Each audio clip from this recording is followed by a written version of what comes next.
And it might look like dirt, but these are actually all fungus gnats. There might be a tiny bit of dirt in there too, but if you look very closely, you'll see wings attached. And this is what an infestation of fungus gnats looks like. If you've been dealing with something similar to this, then you know that you have to do something soon to get rid of them. Now, I recommend a combination of these sticky traps plus mosquito bits or mosquito dunks.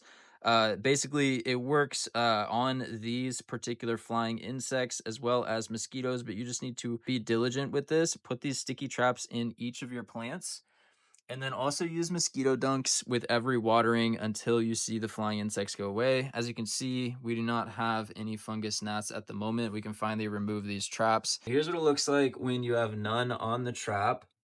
Definitely, if you've been getting annoyed by all the flying insects and stuff around your plants and you love your plants, but you're about ready to like chuck them out a window, don't chuck them out a window. You know, get some sticky traps, get some mosquito dunks, and you can definitely have a good experience with your plants still. So hopefully this was helpful for you guys. I know that you guys got this. You got the green thumb, and I hope you have an amazing rest of your day.